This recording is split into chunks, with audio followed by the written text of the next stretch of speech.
Welcome to Beyond Mindset Limits with Tisha Marie Cain.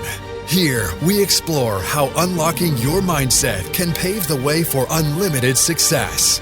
Discover how to create opportunities through legal challenges and transform your business and life with effective public relations strategies. Get ready to elevate your journey and maximize your potential. Now, let's welcome your host, Tisha Marie Cain.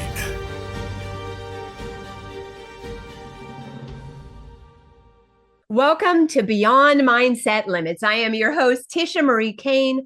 I'm an executive counsel, clinical hypnotherapist, publisher, publicist, and mindset strategist. On this show, we go beyond success and into the mindset, identity, visibility, purpose, and legacy behind the people who refuse to live inside limits. Today, I'm really excited and I'm honored to welcome a true music legend, creative visionary, and thought leader, Susaye Greene. Let me tell you a little bit about Susaye. She is a five-octave singer, songwriter, producer, media professional, and thought leader. She is known as the last member of the Supremes signed to Motown Records. She co-wrote Michael Jackson's I Can't Help It with Stevie Wonder and co-wrote Denise Williams' first million-selling classic, Free. Her work has touched music, film, media, and technology, peace initiatives, and cultural generations across the globe. Susaye, welcome to Beyond Mindset Limits, and I'm so honored to have you here. Thank you. Thank you for having me. I'm so excited. It's lovely to see you. And we have oh my word, we had a wonderful mentorship and group that we were able to really dig in. So it's good to see you. We did. Yes. We've been working together a little bit throughout the last couple of years. And when I thought about someone for the show, I'm like, oh, Susaye Greene has got to tell her story, because I know you are impacting lives and really blazing trails all over the world. So thank you again. So let's just dive in. Okay. So Susaye, right. Your career has moved through Motown, songwriting, producing, media, technology, piecework, and thought leadership. When you look back at the woman you were when you first stepped into the industry, what mindset did she have to develop in order to become the woman you see in the mirror today? Well, that's simple. Preparation, preparation, preparation. My mother was my first coach and prepared me for the world and the stage. She knew I had talent. She knew I had determination. And she knew I was dependable. She'd say, hit the spot. Yeah. And I'd step out there as a little bitty girl and sing my heart out. And that was the key. Every time I touched the stage, it was with full intention, full spirit, your heart and soul poured in. And that's how that little girl got all of these steps further. Wow. And I know you are a big energy. When I first met you, you sang to a crowd somewhere over the rainbow. And I was moved to tears. I was like, how does someone this height sing so big? Right? I was like, wow, she is little, but she is mighty. And I'm sure you probably have got that your whole entire life, and absolutely. And yeah, you've been a big energy. Yeah. You hold such a powerful space in the music history as the last member of the Supremes. Holy moly. Imagine that, I know. Yeah. Signed into Motown Records. What did that moment represent for you personally? Not just like professionally, but how did you carry the weight and beauty of that legacy of the last member signed?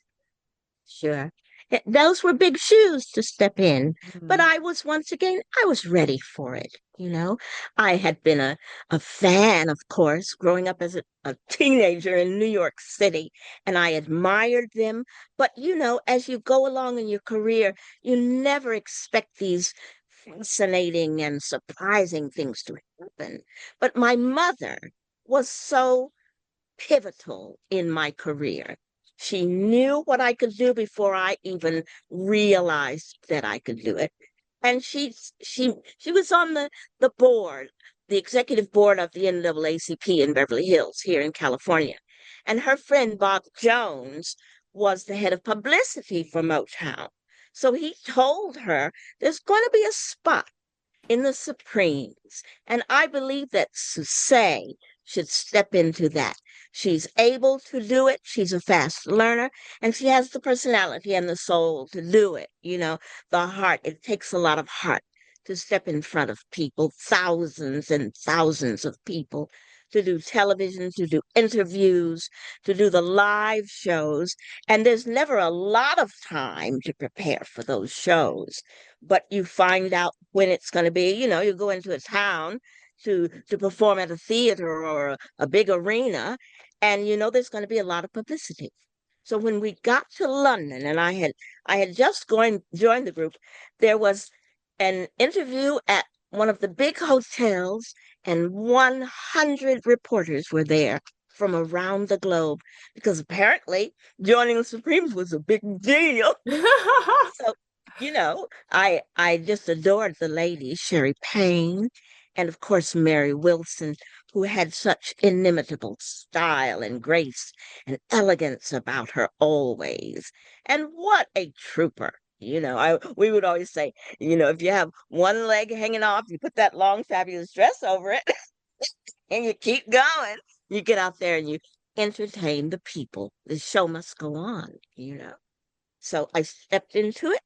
And those dresses, those fabulous, some of them Mm. weighing 30 pounds apiece, had kind of a life of their own when you dance.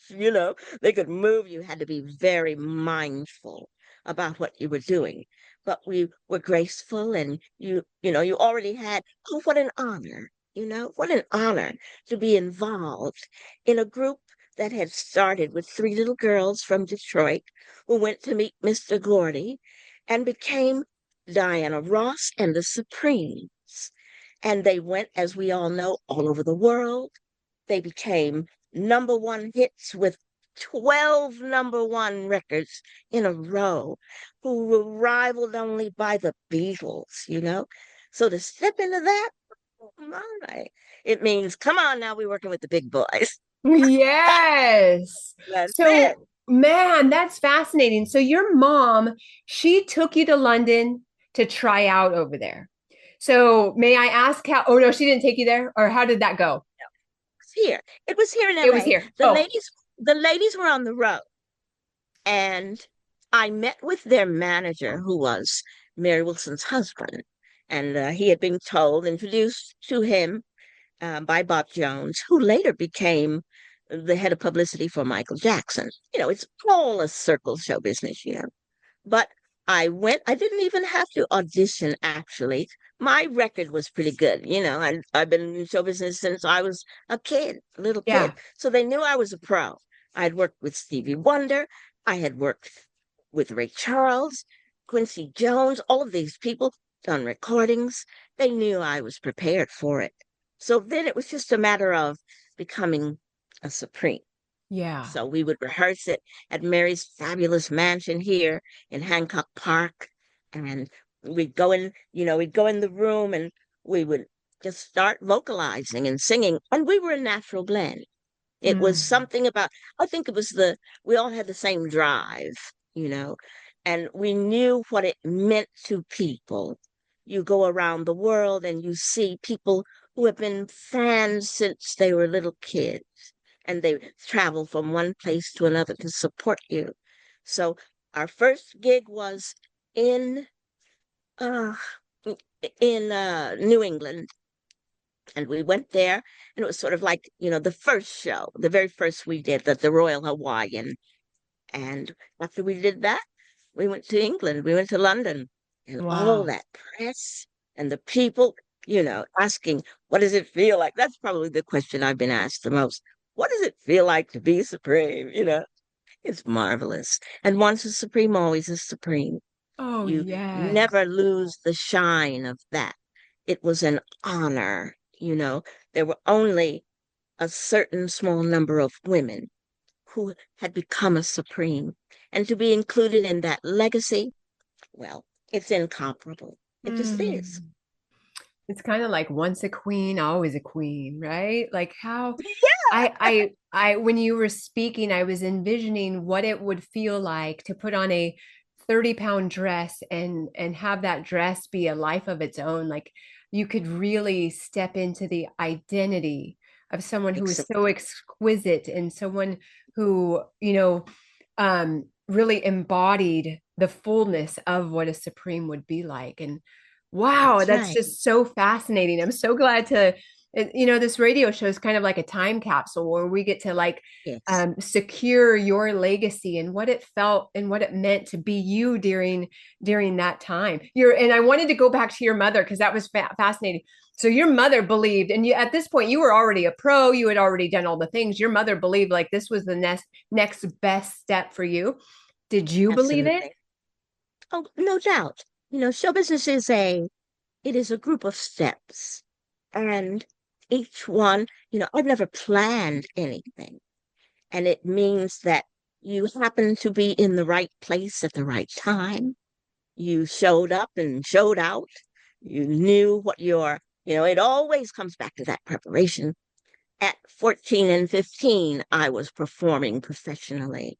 By the time I was 18, I was playing the clubs in New York and the places around, like the Catskill Mountains. I see a little hummingbird caught my eye over there. Oh, yes. I love them. and and people like Judy Garland. You mentioned Somewhere Over the Rainbow.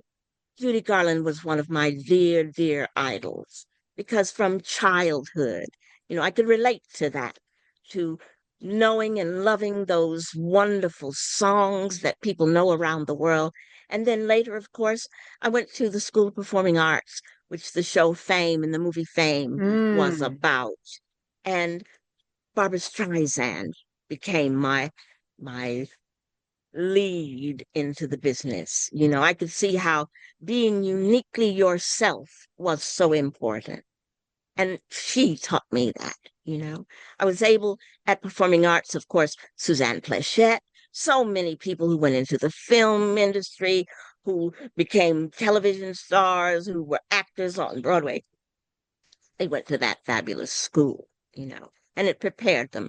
You took voice and diction, you took fencing, you had to maintain a college preparatory course in order to keep up and be able to take your work and you weren't really supposed to work, but during the summers, we'd step up to the Catskill Mountains and I met those wonderful comedians.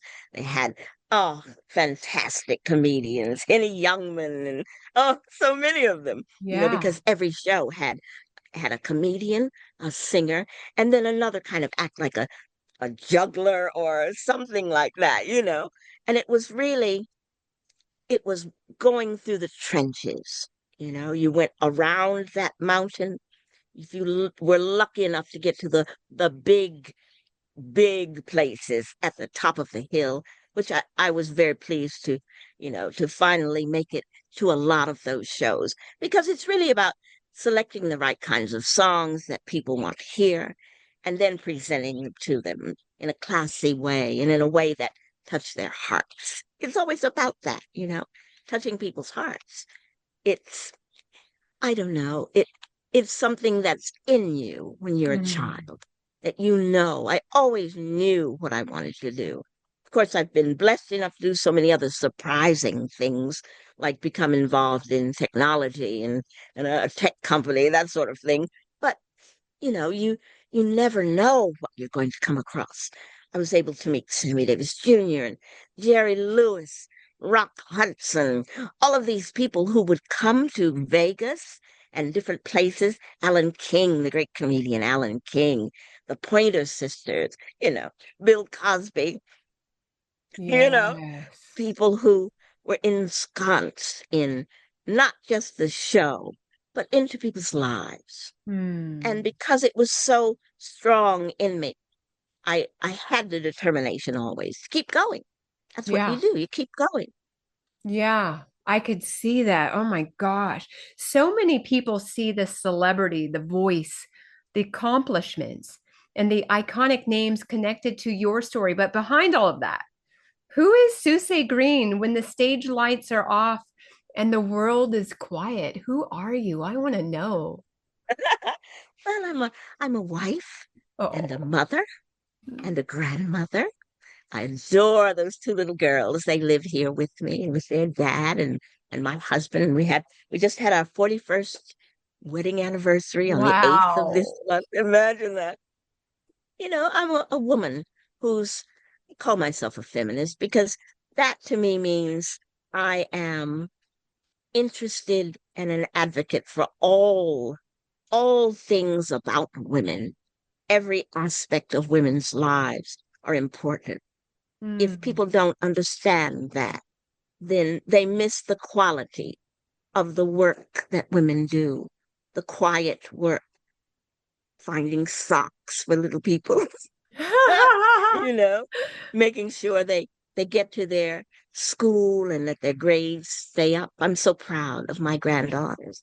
My eldest granddaughter is 14 and she graduated 2 days ago from oh, middle school. So she's going to high school, oh, and wonderful grades. They're both so clever, honor students, and they are just delightful little people. They're creative.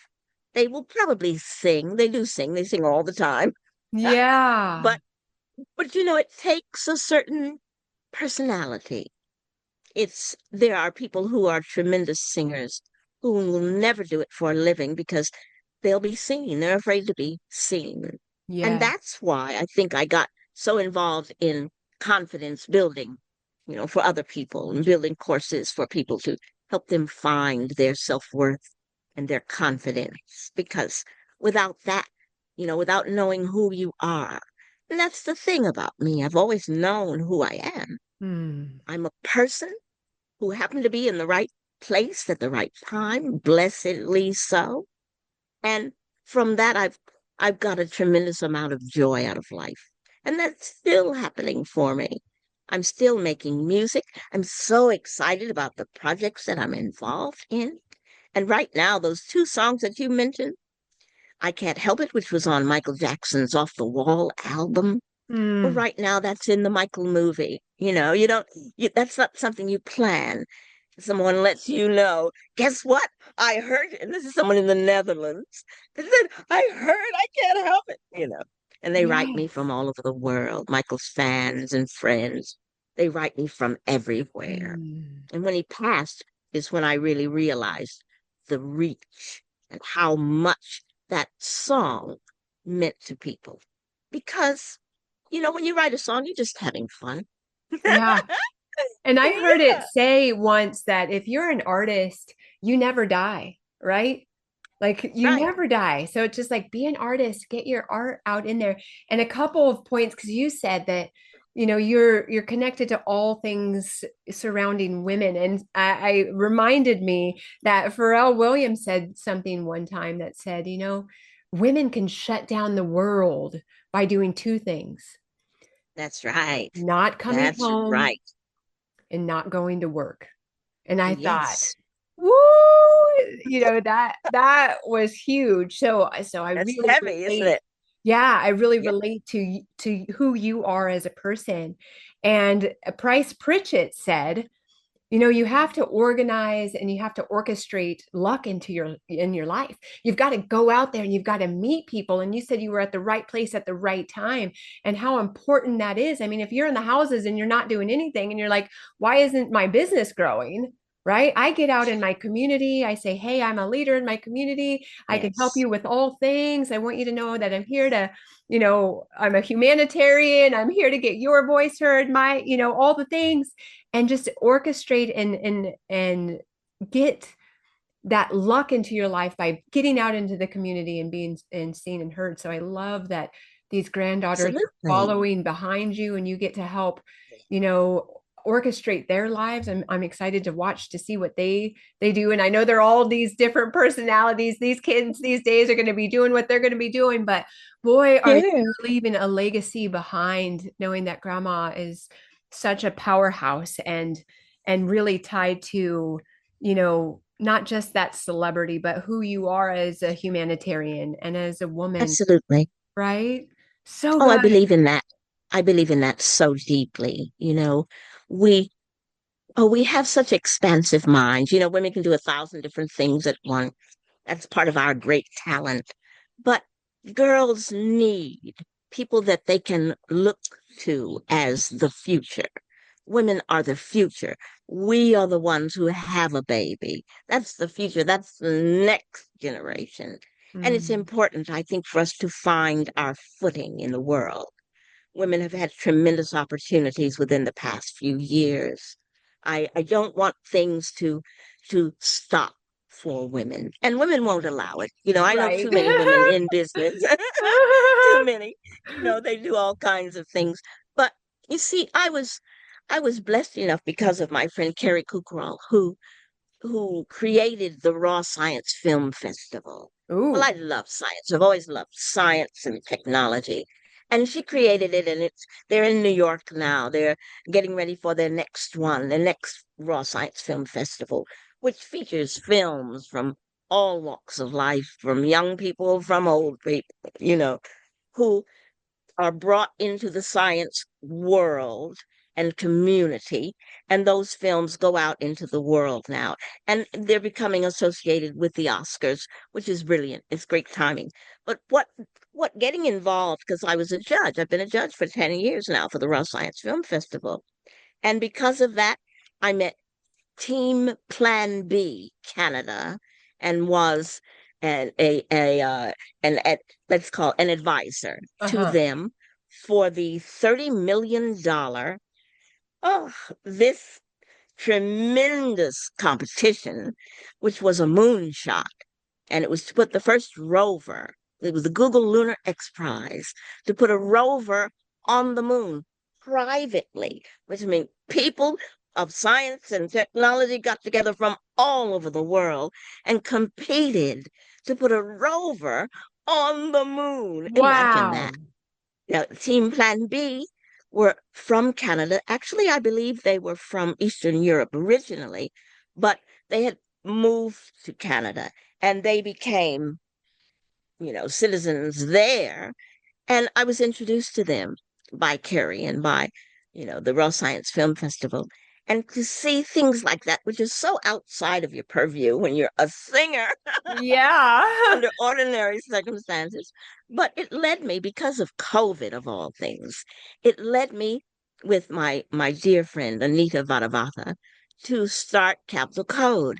Capital Code is our tech company, which is developing all kinds of things for underdeveloped communities. So Oh, there's so much ahead. I stay busy because I must. I love life and the idea of giving opportunities to others to find the wonders that are in our world. And for girls, young girls who love science, my girls love science and technology. They go to their lab at their school, and they build robots, and all of this sort of thing. It's so heartwarming. 'Cause it yes. means that they'll do things in the future that other people might not have considered doing, particularly for girls. Absolutely. That reminds me of in Las Vegas, they have battle bots. And they were telling the kids, hey, just play around with these little robots and see what you can come on, get off the devices and play Mhm. around with these robots and see. And these guys had created extraordinary projects out of, Yes. their minds, just messing around on a weekend to see what they could put this, and this hammer with this. And I thought, wow, Yeah. I'm always looking at the next best thing to give birth to because we are creators at our soul, right? Yes. And Yes, I want that's to, exactly right. yeah, and I want to talk about your voice too because 5-octave voice, Susaye, like, woo, this is extraordinarily rare and breathtaking. So, do you believe your voice was always just a gift, or did it come to you like as a spiritual or emotional instrument from healing, expression, or a personal power? Was it always a gift or did it Oh, come to you? yeah. No, it was, I always sang. I sang in the crib. I used to sing myself to sleep. And at Oh, that, as a little bitty girl, of course, I'm just humming along and it would comfort me. Music is sacred. It is. It's oh. so healing. It's really I think, underrepresented. Hmm. People have music in them. You can go, because I've traveled everywhere, and people sing everywhere. Music touches people's lives, changes people's lives, gives people healing and uplifting. And when you sing, as a child, I began to write songs around 8 years old. I would just la la la la la la la la la la. I used to just sing, and melodies would come. And then later, the blessing of Stevie Wonder. even Uh-huh. before Steve, even before Steve, there was a gentleman named Leon Ware who was also at Motown, and Leon was a tremendous writer. He what is the thing called Sexual Healing? He did that album and most of those songs.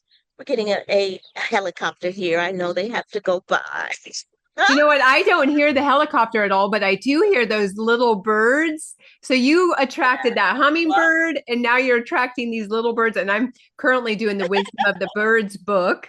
So interesting. These birds are synchronistic for me right now. So it's great. Yes. It's fine. Keep going. Keep going. It is. It's fabulous. They are this place. We've put in most of the plants here. You can see behind me the huge Uh-huh. little building in the corner. My husband built that for me. That's my hummingbird house. It's Oh, slats of wood, and they come zooming in from the top. You can sit in there, and they're not expecting you to be in there. They get so fast, and I'm frozen because I don't want them to leave.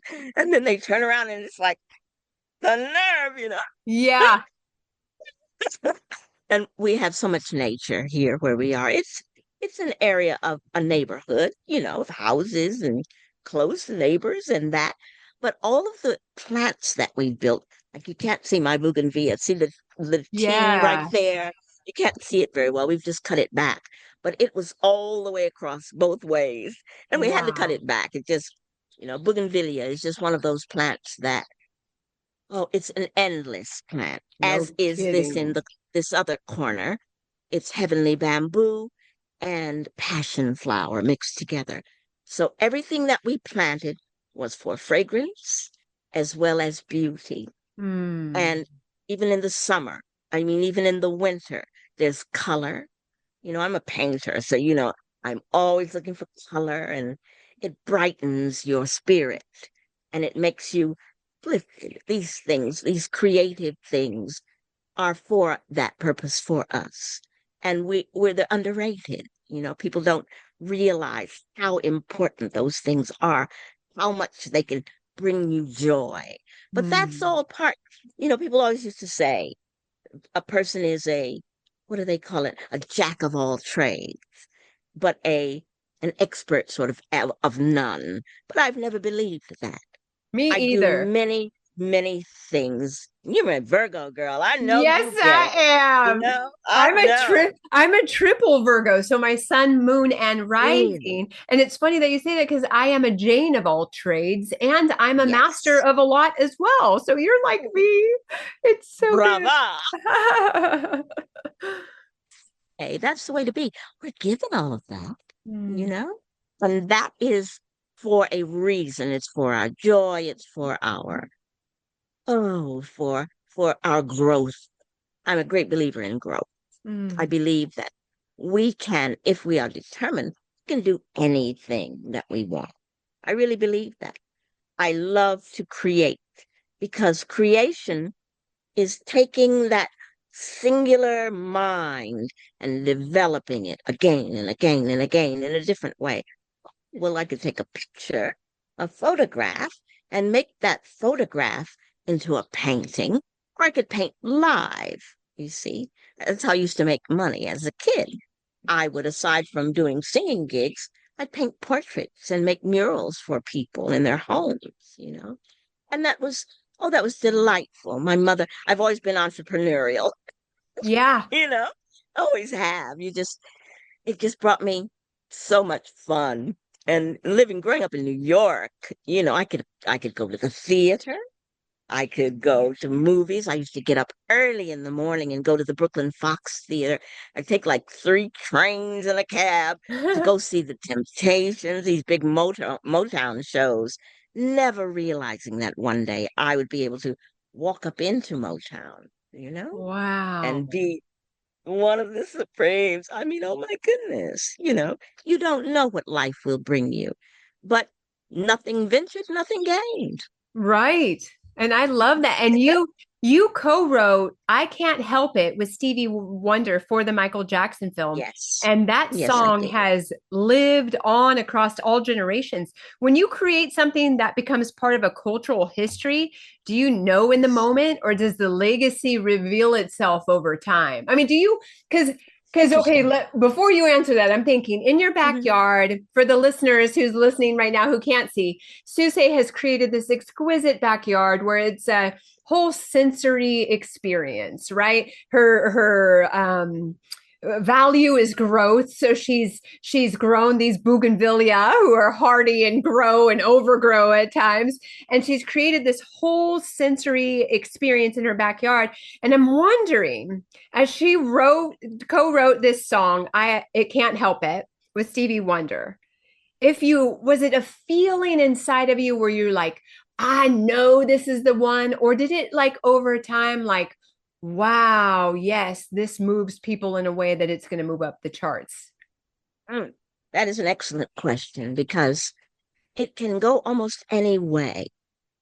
When you sit and write, especially with someone like Steve, who is vastly talented with such depth of feeling, of expression, he's to come sit on this piano bench. He's always in the studio.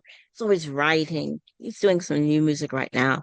Just sent me a song oh, that we started years and years ago and didn't finish. And he said, do this, finish this one. And I sat there and he's just playing, he's playing the chords. At that time, his fingers would run over the keyboard and he'd have his thumb hanging off the keyboard. So he knew at all times where he was on the Mm-hmm. keyboard, you Mm-hmm. see, because he can't see it. Excuse me. So he would feel his way. And then, of course, he's such an expert player now. He doesn't have to do that any longer. He just plays. He just knows what to expect and where you are. But he's playing this and he's going dun dun dun dun dun dun dun dun, no lyrics. Dun, dun, dun, dun, dun, dun, dun, dun, dun, dun, dun, dun, dun, dun, dun. And I said, that's juicy. Because it was, it just was. Some songs just are. They are a thing that are in space, and you are blessed enough, if you are writing it, to just pick those bits out. I believe that it's there already, and your job is to find them, you know? And if you Mm. can find them, particularly with someone like him who is so facile with his expression, I could hear words, I could hear them. And you throw in a note here and there. He had pretty much all of the melody, and then we got to the hook, and little things come up that are surprises. He taught me more than any other writer, I would say, generally, other than Leon Ware, who did the Sexual Healing album, wrote most of those songs on Marvin Gaye's album. Uh-huh. And you know, you feel, oh, this is special. This is unique. But Mm. you have no blinking idea where it's going to go, what it's going to become, and how people are going to accept it into their lives. Now, his sister Renee, who's gone now, but she was a doll. They're related to Michael. They are cousins of Michael Jackson, Oh. Stevie and his family. And people don't know that generally. They're just starting to know it. But he's writing this song, and it was meant for Songs in the Key of Life. It wound up on Off the Wall, which was Michael's first adult project, seriously. and solo project of such great, great power. Him as a solo artist, as an adult, was entirely different from him with the Jackson Five, thing, Yeah. which was Yeah. danceable. And he could just sing. Michael could sing, from 8 years old. I'm talking about with depth of feeling like a man. Yeah. And yet, and Renee said to Steve, Michael's doing an album and you should maybe let him do that song. And thank goodness he trusted it. Steve is so intuitive. Yeah. He knew that's a good idea. Yeah. So he gave that to him. I was there at the studio when he came down. When Steve was recording Songs in the Key of Life, Michael came to the studio. And this was one of the few times that I was ever really just alone with Michael, because Steve had a remote studio off of his building Uh-huh. studio. And the music was so loud, you couldn't really talk much, only when the song would break.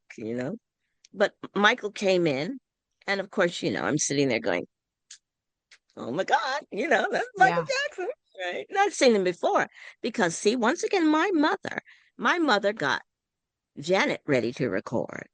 She was a Wow. tremendous coach. Yeah, quite a few of them. So we would go to their house. And I was thinking about this last night.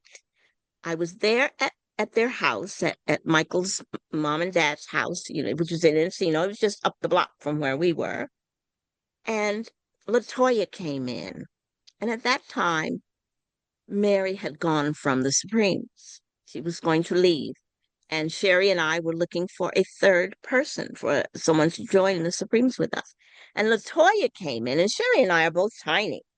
And LaToya was just perfect. Mhm. She's just a little doll, very similar in height and body figure. And we sat and talked for a while. I said, LaToya, would you consider being in the Supremes? And she was like, oh, are you Uh-huh. kidding? Uh-huh. She was just over the moon about that. And then she stopped and she said, Joe would never let that happen. Oh. It's their dad. And I was just let down by that. I said, let me ask. She said, oh, you'll never do that. Because they had gone by that time, you see, from Motown. But, it didn't happen. Things happen the way they're supposed to. I Right. believe that. I believe that. But back to Stevie for just a second. We sat there, Michael and I sat there and listened to so many of the songs that weren't out yet on Songs of the Key of Life. And when it stopped for a second, he looked at me and he kind of leaned in. He said, are you Miss Greene's daughter? Aren't you Miss Greene's daughter? Because usually when I was at their house, Michael would be hiding behind the door, you know, so shy, so incredibly shy, just amazingly shy. And we talked for just a minute. Ah, you never know. You never know the things that will happen. But I remember him leaving. He said, I'm going to go in and talk to Steve. It was so nice to see you and that. And he went in and he decided to sing I Can't Help It. So there's a tremendous demo. And in final answer to your question, you know when it's good, but Yeah. you don't know what it's going to do, you see. Mm. So when Michael passed, people wrote me from all over the world just to say, I Can't Help It is my favorite. I Can't Help It changed my life. My children were born because of I Can't Help It. All kinds Right. of things, that are human things. Songs touch people. They just do. And now that very song is in the Michael movie. So my granddaughters were sitting with me and we're watching the movie and the movie ends and the credits roll up and they looked at each other. They said, Yes, Grandma, I see your name. Yes. so, Oh. you know, it's so What, joyous. so you worked with Ray Charles and Stevie Wonder and Michael Jackson. You worked with all of Mhm. these amazing, amazing artists. Yes. What did you notice about the mindset of greatness that most people never get to see? Mm. Well, Ray Charles is a good one. Ray Charles, Ray was fun. He was fun loving. He was more fun than most people. You know, he loved a good joke. He loved tinkering. He loved toys because he had nothing growing up. You know, he had nothing, and I'd always bring him something, like little Lego things or little mechanical toys. He'd sit there and he'd take it apart and put it back together. It was wonderful. Just the best sense of humor. And he would listen to, oh, I can't remember what the name. Oh, it's just whatever. The recording thing that he listened to. It was a Uh-huh. reel to reel. Uh-huh. And he would listen to songs by like Billie Holiday when she was 14, 15 years old, things other people don't have. And I've often wondered what happened to those things. I'm still in love. I'm still in touch with the people who run his foundation and that. So they had me come up and do some recording and some filming at the beginning of this year, for a documentary that they're putting together for him. And then I went to the Grammy Museum, which I love. I Mm. love the Grammy Museum. And they dedicated the Ray Charles Terrace, which is the top floor of the Grammy Museum. That is fabulous stage, and it's all outside, and just wonderful to present people and scholarships and all of that. So Ray was very instrumental in my attitude about show business. Yes. Wow. Okay. So his mindset, what do you think about the mindset of all of these greats? What is there a common denominator you can tell our listeners today about the Yes. greatness Yes. of their mindset? What would it be? Absolutely. Passion. They're Mm. passionate people. They're passionate about music or art or whatever it is. Whatever their talent is, they are passionate and would do it for free. He used to say to me, Ray used to say, I do it for free. Don't tell anybody. Yeah, And now right. he's gone. I understand. Wow. I And I understand. know and passion, I often say this is like my aura negotiates my worth even before I open my mouth, right? Because I'm Absolutely. really passionate. Passionate is a Yes. felt experience. So that That's mindset right. of really passionate, who cares if anybody likes it? I know that I'm passionate about this song and about what I wrote, that it's Yes. just going to come through, right? So I love that you Of say. course. Okay, so we're getting closer to the end of this, and I have a couple more questions. I Yes. want to All know, right. you quote, kindness is the key to a successful humanity. It's Yes. so profound because it's simple and because it carries so much truth, and that's why I resonate with truth. How has kindness shaped your leadership, your creativity, and the way that you move through rooms filled with power and influence? So we're going to go to break, and I'll see you in a few minutes.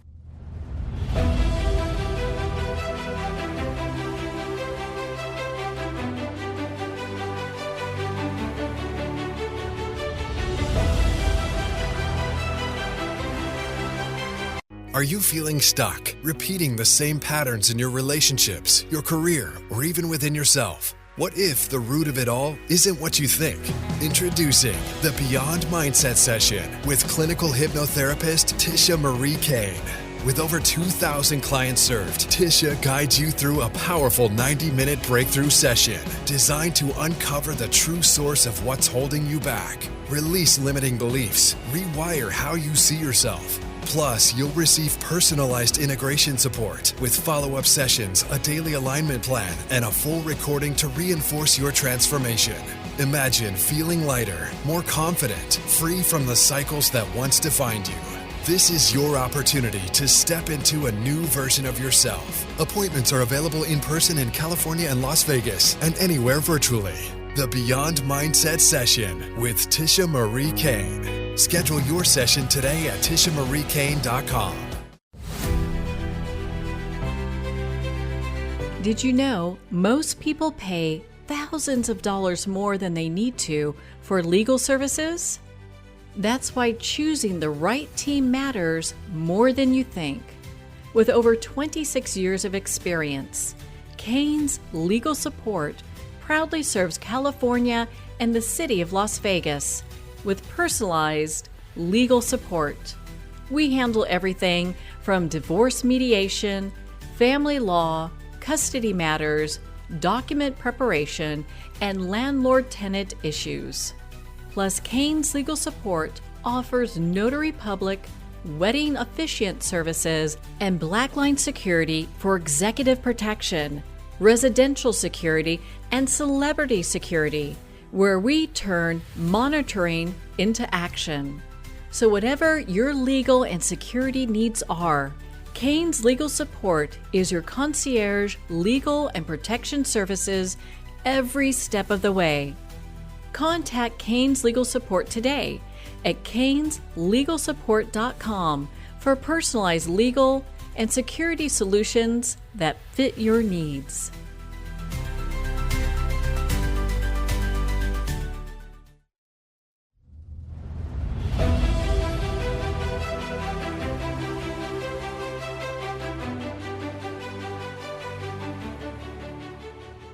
And we are back with Beyond Mindset Limits. This is Tisha Marie Cain. I think kindness is something that's in all of us, but people don't realize it's a powerful thing. A lot of people take kindness as weakness, and yet kindness is something that takes a special effort to move through whatever situation is that touches all of us. My friend Barbara Vercruz really, really taught me about kindness. We were in thought leader school together with Bryant McGill, and kindness became the subject of our discussion because it's something everyone can relate to, and yet it's greatly missing from our world.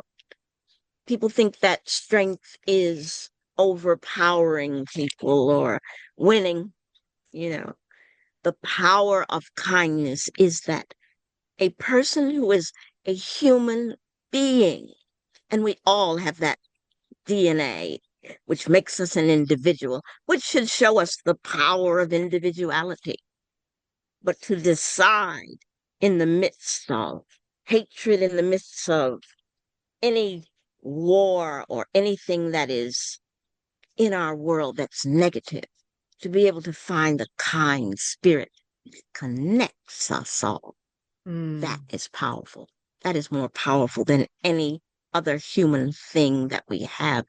I would rather, it's akin to love, isn't it? To love another human being enough to be kind to them. What's more powerful than that?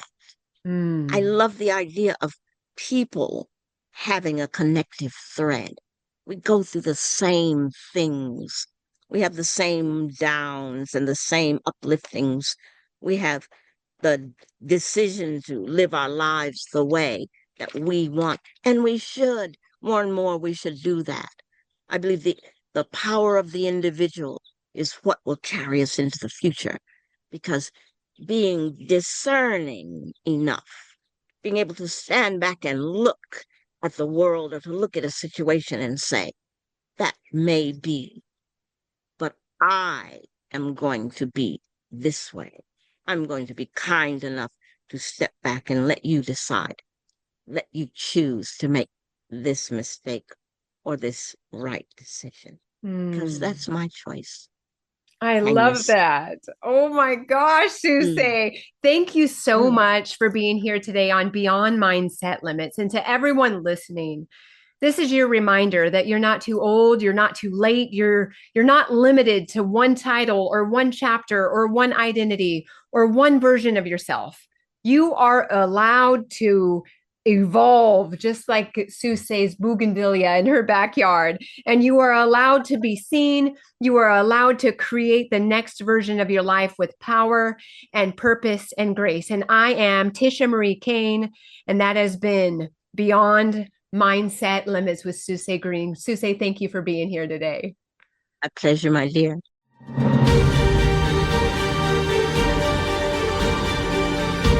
Thank you for joining Tisha Marie Cain for Beyond Mindset Limits. Tune in every Wednesday at 4 p.m. as the conversation continues around mindset, legal insight, and publishing as a strategic tool for business positioning. Visit TishaMarieCain.com or CainsLegalSupport.com for more information or to schedule your private appointment.